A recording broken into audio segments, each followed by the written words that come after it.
In this video, I'm going to show you how to replace the intake manifold on this Dodge Ram 2500 with the 5.7 liter Hemi engine. Let's get started. To do this job, we're going to have to take the resonator off of the engine, and to do that, we're going to need to take the snorkel off. It has two hose clamps here, 8mm socket on each. Loosen these up. You don't have to remove them or anything, just loosen them up a little bit. Once you loosen both, you should be able to pull this off. It might be a little bit stuck, but just wiggle it and pry on it until it comes off. Whichever end wants to come off first, remove it. There we go, set that aside. Now let's remove this hose here, breather hose, take it off of the air box, and then with some pliers, remove the hose clamp that holds it on to the oil filler. Set that aside as well. Unplug the connector for the intake air temperature sensor, and then we have a 10mm headed bolt right next to it that we have to remove. The bolt stays in here, but it is unbolted. Move over to where, right behind your oil filler neck here, and remove this 10mm bolt. That stays in as well, but at this point, this whole piece can come right up and out. This is your intake resonator, that's what that's called. Let's unplug the electrical connector off the top of the throttle body, unlock the red locking tab, and then press on this one, pull this away. Sometimes these get stuck, so pry it away with something. There's a lot of sand in here. Get that out. Set the connector aside. And then there are four 8mm headed bolts that we have to remove to pull the throttle body away off the intake.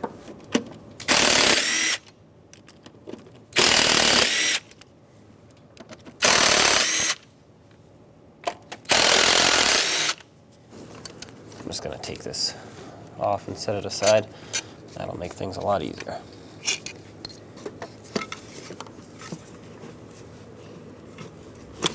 There we go. It's got a dowel pin at the top there. There's the throttle body. Now let's remove these two hoses that go on the back of the intake here. Just wiggle them until they come off. There's one. And the other one back there. I'll try and get that one with a pick. There we go. Get this off as well. Set it aside. Let's unplug the map sensor from the front of the intake here. Pull that lock out and remove the connector. A lot of times these get stuck on here. There we go. And now you should be able to remove the map sensor. Twist it counterclockwise, set it aside safely, where we'll be reusing that. Let's unplug the fuel injectors, pull up on the lock, and pop the plug off of them. Do this to all 8 of them. There's 4 on each side. There we go.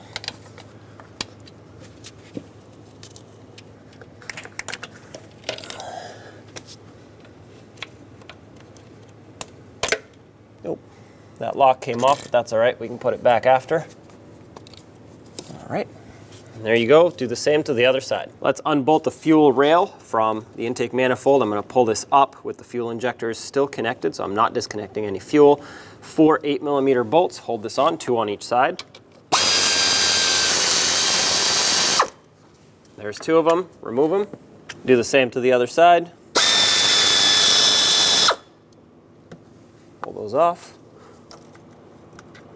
I'm going to spray some brake parts cleaner at the base of each injector. If you have carburetor cleaner, that's actually a little bit better because it's a little bit more diluted. Hopefully that will allow us to pull this up. A lot of times rust penetrant or oil is actually not great for those O-rings and might not even help loosen things up. Believe it or not, brake parts cleaner does actually work better. So I'm going to soak this down. This will also help clean any debris that's there. Once again, at the base of each injector.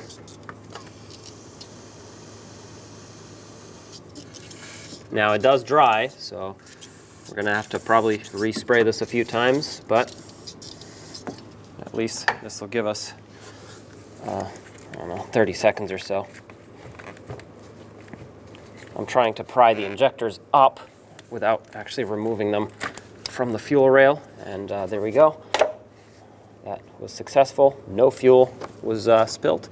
So we'll do the same to the other side.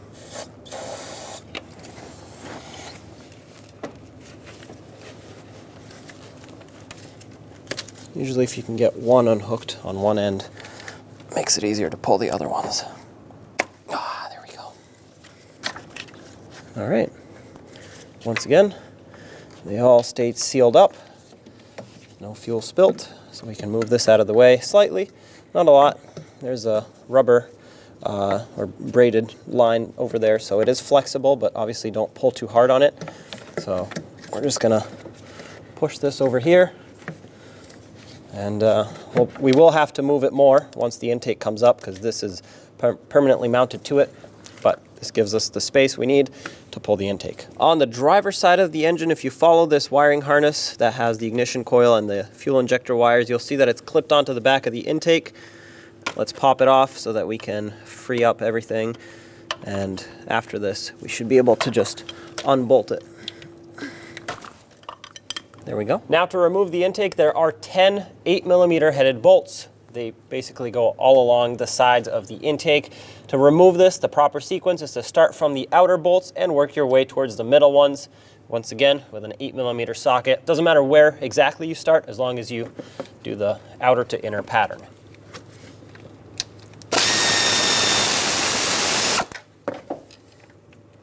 There we go. They stay in the intake.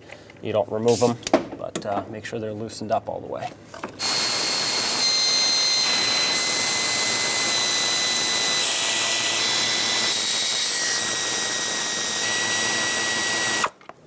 All right, that should be all of them. Let's lift up the intake.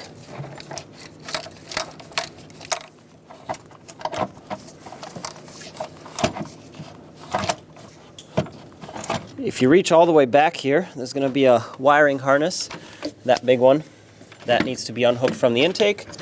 And now you'll be able to remove the intake manifold. Just as a reference, in this area is where the wiring harness got clipped in. I'm using a gasket scraper, but if all you have is a razor blade, that is plenty fine. What you want to do is scrape off the runners where the intake gasket sits. Try not to use anything like coarse sandpaper or anything like that. If you're going to use sandpaper with a sanding block, make sure it's really fine. You don't want to create grooves in the aluminum head or gouge it or anything like that. That's why usually I recommend a razor blade. Try not to get any debris inside the runners. If you want to plug them up with something, go ahead. But if you just scrape towards the outside, it should be just fine.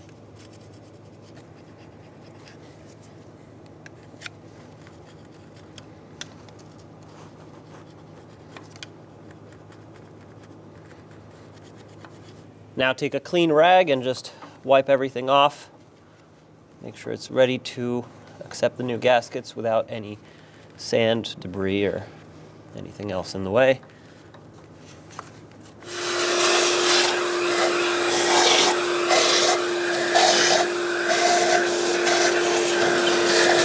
If you have access to a vacuum cleaner, go ahead and get all of this out of here.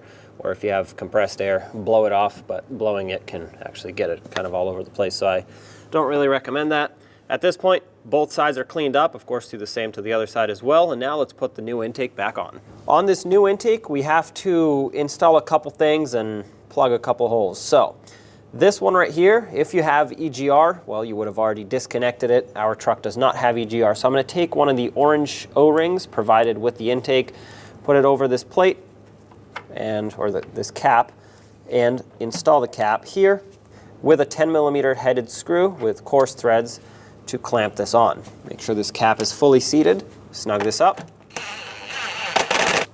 Now that this is bottomed out, I'm just going to check it by hand. That's nice and snug. Give it about 1/8, at most a quarter turn after it bottoms out. On this side, we have to install the new oil filler neck, which comes separate.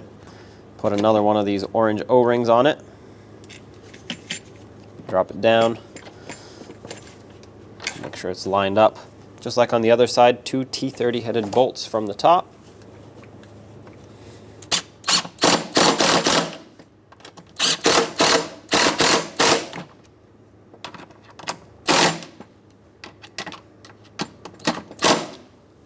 Going to make sure that this is bottomed out and snug. This one is. And so is this one. In here, we're gonna put a 10 millimeter headed screw from the underneath of it.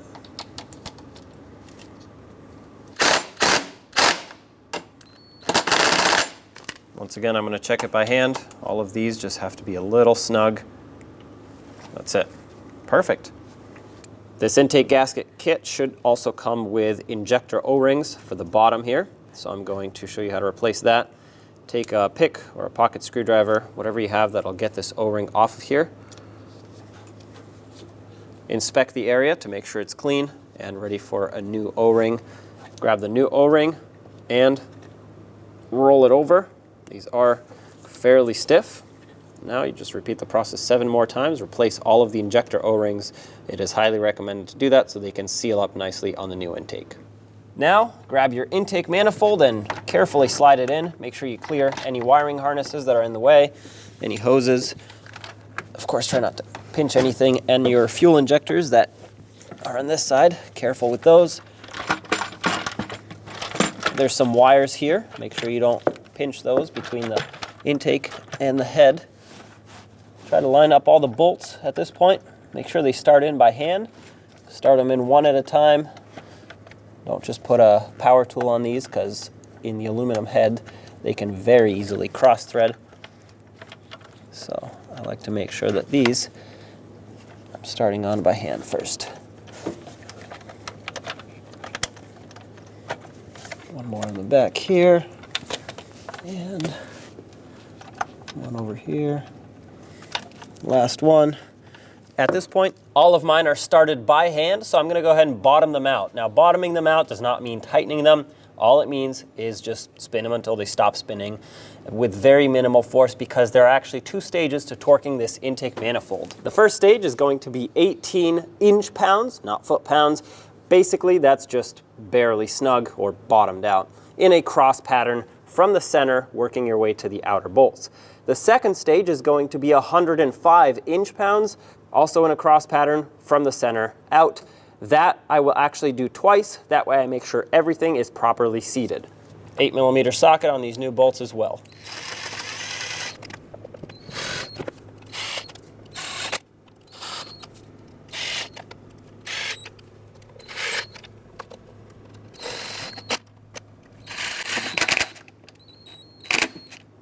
Just gonna double check them.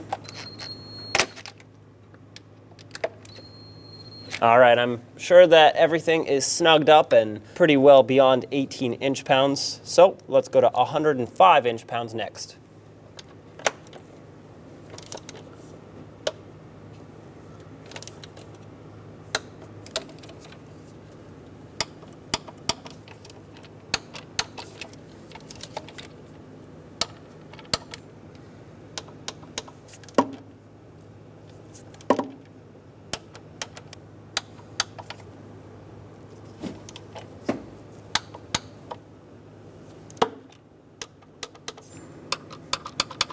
All right, that's all of them. Now I'm gonna go around in a circle, double check them all.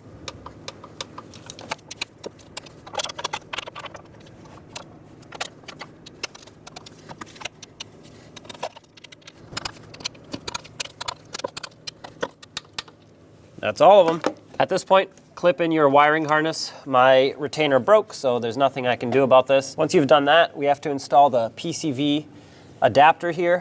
To do that, there's an orange O-ring that you have to put on the bottom of it.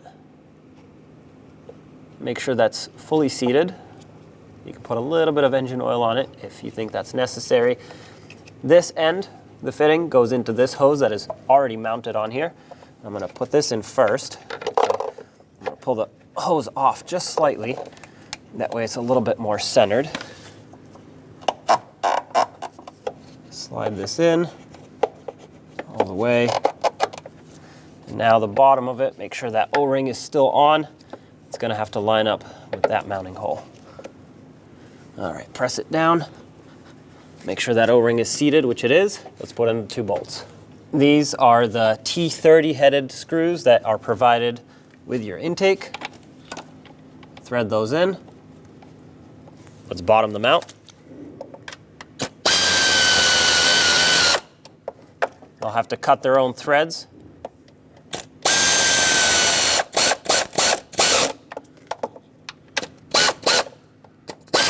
gonna double check this by hand. You just want it snug. I'm gonna make sure that this is nice and snug. At most 1/8 of a turn after it bottoms out. That one is tight. Do the same to the other one. Now to cap this off, you're gonna remove the PCV valve off of the old intake. If you grab some pliers, rotate this cap counterclockwise all the way, it'll pop off. Of course, I'm gonna clean this. Once you have the PCV valve cleaned up, you can put a little bit of oil on the O-ring so that it can slide in smoother. Drop it down into place, turn it clockwise until it stops, and that's installed. Now grab the fuel rails with the injectors, make sure there's no debris, line them up. Before you press them in, I'm gonna do the same that I did to remove them, and that is to spray brake parts cleaner or carb cleaner on them. That will allow them to slide into their spot very easily.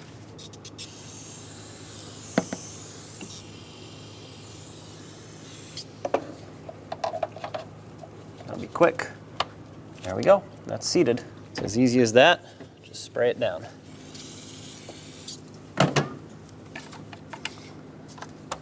There we go. Both of those are seated, so let's bolt on the fuel rail. Install the 2 mounting screws for the fuel rail. Well, there are actually 4, 2 on each side. They are 10mm headed screws provided with the intake. Tighten them up.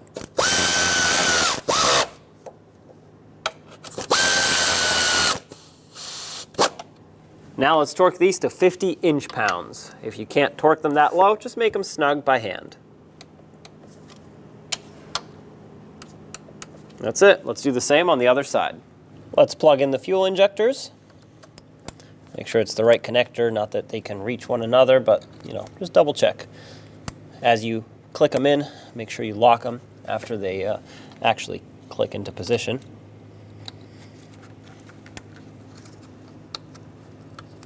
All right, do the same on the other side. I'm going to replace the O-ring on the map sensor. It should come with the intake. Squeeze it and just roll it off, unless you have a pick or a pocket screwdriver that can help you with that. Once this is off, install the new one. This way it'll seal up nicely. You won't have any air leaks and it'll take a proper reading.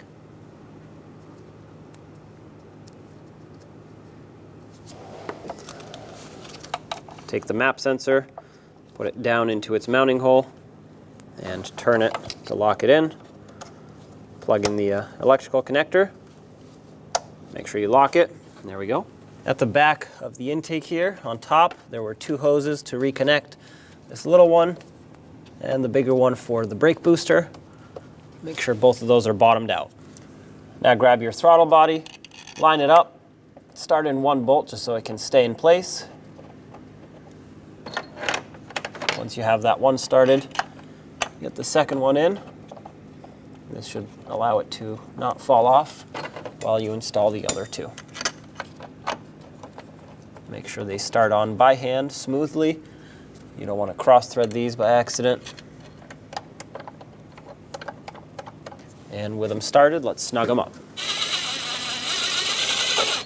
I'm going to snug them up in a cross pattern. That way this can seat properly.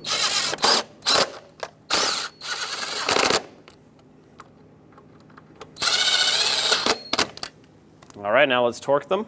50 inch-pounds is the torque for all 4 of these bolts in a cross pattern.